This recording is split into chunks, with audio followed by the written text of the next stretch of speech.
7 ఏళ్ల క్రితం తెలుగుదేశం ప్రభుత్వం హయాంలో డిఎస్సి నిర్వహించారు. ఆ తర్వాత వచ్చిన వైసీపీ ప్రభుత్వం 5 ఏళ్లలో ఒక్క టీచర్ నియామకమూ చేయలేదు. ఇన్నేళ్లకు మళ్లీ డిఎస్సి పరీక్షల నిర్వహణ విజయవంతంగా పూర్తయింది. ఏపీ చరిత్రలో అత్యధికంగా 16,347 ఉపాధ్యాయ పోస్టుల భర్తీ కోసం మెగా డిఎస్సి ప్రకటన వెలువడగానే 2025 ఏప్రిల్ 20 నుంచి మే 15 వరకు 3,36,305 మంది అభ్యర్థుల నుండి 5,77,675 దరఖాస్తులు వచ్చాయి. అంటే కొందరు అభ్యర్థులు వారి అర్హతల ప్రకారం ఒకటి కంటే ఎక్కువ పోస్టులకు దరఖాస్తులు చేసుకున్నారన్నమాట.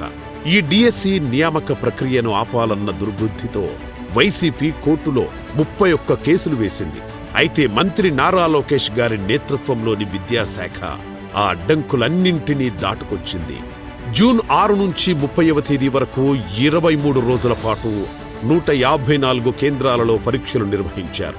ఇందుకు ఇతర రాష్ట్రాల అభ్యర్థుల కోసం 17 కేంద్రాలను తెలంగాణ, కర్ణాటక, తమిళనాడు, ఒడిశా రాష్ట్రాలలో కూడా ఏర్పాటు చేశారు.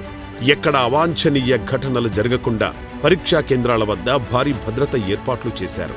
మరోవైపు డిఎస్సి పరీక్షలు రాస్తున్న అభ్యర్థులందరికీ సీఎం చంద్రబాబు, మంత్రి లోకేష్ శుభాకాంక్షలు తెలిపి వారిని ఉత్తేజపరిచారు. పరీక్షలు ప్రశాంతంగా ముగిశాయి. ఇది సువర్ణాక్షరాలతో లిఖించదగిన చరిత్ర. అదీ కాకుండా ఎస్సీ వర్గీకరణ జరిగాక ఆ వర్గీకరణను అమలు చేస్తూ మొదటిసారి చేపట్టిన నియామక ప్రక్రియ ఈ మెగా డిఎస్సి. అలాగే 3% స్పోర్ట్స్ కోటా నిబంధనను కూడా పాటిస్తున్నారు. ఈ మెగా డిఎస్సి మంత్రి నారా లోకేష్ గారి సంకల్పానికి నిదర్శనం.